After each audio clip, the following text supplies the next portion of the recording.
Hello, it's Chloe, and today I'm going to be doing a demonstration talk through over sectioning. So the first thing you want to do whenever you're going to do a section is you want to verify your patient, like always. Do checks and rights. Make sure with the provider that you're doing the right procedure with the right patient in the right way. Yeah, just verify everything that you're supposed to do. And then once you've done that, you can come in, perform hand hygiene, put the patient in a semi-Fowler's position, and you can go ahead and put on just normal clean gloves because this part is not going to be a sterile technique yet. It will be eventually, but this part is not. So you have your clean gloves on and you've done hand hygiene. You can set up your section.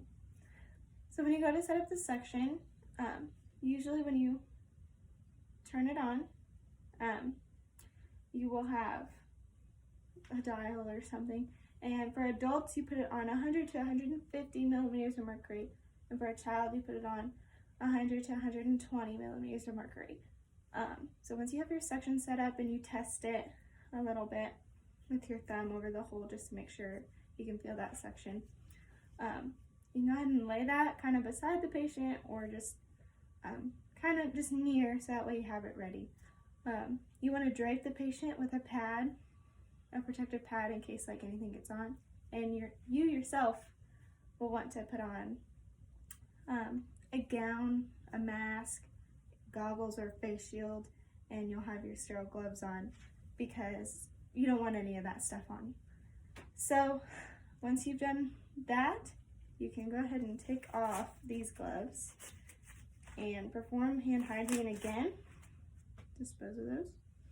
Perform hand hygiene, and now you're ready to get ready for the sterile procedure. So this is my sterile field and this is my sterile saline. So you're going to go ahead and open this. Set this right here. And I'm going to dispose of this and get this out of the way just so I have more room to work with. So when you do that, you bring stuff to you, put it away, just so I have more room. Okay, open that packaging.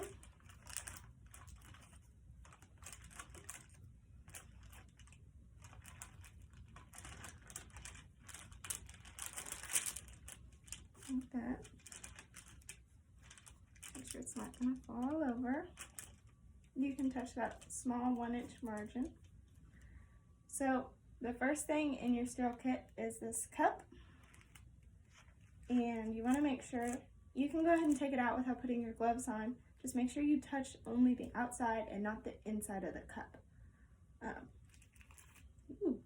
Almost dropped it. So yeah, just make sure you only touch that outside of the cup. I'm going to dispose of this. Pop this open and don't contaminate the inside. Set that down. You can go ahead and get your sterile saline ready. You want to pour off into a trash can or a sink, something first to get the bacteria off of the top. So pour off, and then you can pour into your cup. And go ahead and put this over so it won't spill. And then you can don your sterile gloves. So you want to stay high.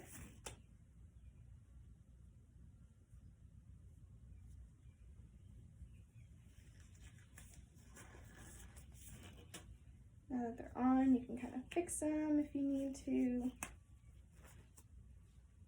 Just don't touch your skin or anything. Okay, sterile gloves.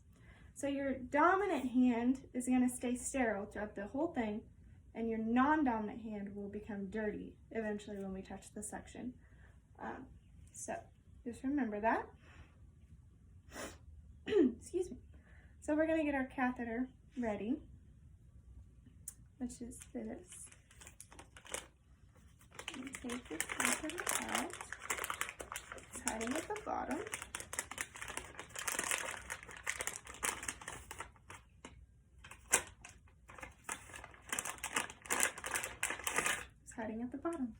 And go ahead and I'm going to discard of that. So this is your suction catheter. Looks like this. So both of your hands are still sterile, so it's okay to touch this with both hands right now. So I'm going to switch it around like this. So before you do anything, you want to make sure that you pre-measure the length you're supposed to go without touching the patient, of course, because it's sterile. So for a nasopharyngeal suction, you measure from the nose to the earlobe, which is about 3 to 4 inches. For nasotracheal, you will go from the nose to the earlobe to the bottom of the neck, which is about 8 inches. For oropharyngeal, you go from the mouth, corner of the mouth, to the earlobe, which is about 3 to 4 inches again. And for oral tracheal, go from the mouth to the earlobe to the bottom of the neck, which is about 6 inches. If you're going to do a tracheostomy, you can't really pre-measure that, but it's about 6 inches, no more past the trachea carina. And it really depends on the size of the patient and the size of the catheter or whatever you're using. But yeah, so those are the measurements. So once you have that and whatever procedure you're going to do, you are ready to connect the suction. So you want to wrap this around in your dominant hand, okay? And you will take your suction, which I don't actually have one, but your suction will be in this hand. So now your non-dominant hand is dirty. You will connect the suction without touching any other part of the catheter to the suction or the dirty hand. So you connect it, and we're gonna pretend like my hand is part of that suction. In reality, you would not touch the catheter with this hand, but I'm just gonna hold it in place. So you wouldn't normally do this, but I don't have any other choice. So yeah, this is still sterile, and this is the suction. So I'm gonna hold this. You uncoil your catheter. So this is attached to suction. And you're gonna put your catheter into that saline, and you're gonna press on your suction and apply suction, so that way some of the saline will go up into the catheter.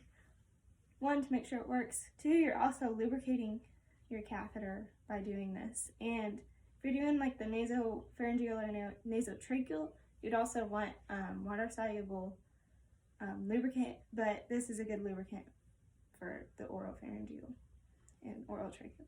So you put that in, and you lubricated it up, and now you're going to place the catheter inside wherever you're supposed to go. So when you go in, you will not apply suction. You will insert the catheter into wherever you're supposed to go, and then as you remove your catheter, you will remove, apply suction, and rotate all at the same time. So you apply suction on the removal, not the insertion. So apply suction on removal and rotate, and that should take no longer than 15 seconds. So once it's out, you'll put it back in the saline, clear it out, lubricate it again, give the patient 30 seconds, a 30-second break before, and then go back. The entire procedure should not last any longer than 5 minutes because it's invasive and it's uncomfortable. And yeah, it's not fun. So no longer than 5 minutes.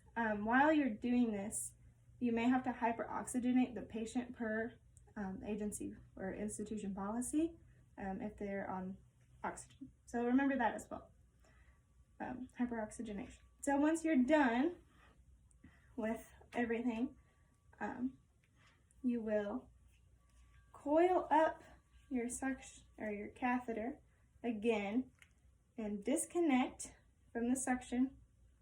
Go ahead and place the suction down, and you're going to take off this glove with the catheter inside of it. That wasn't a very good job, but with the catheter inside, and throw it away. So the catheter will be inside the glove. And then you can turn off your section, clean up your patient, do hand hygiene, dispose of all your materials, put the O2 back on if you need to do that. And that is how you do sectioning. Thank you.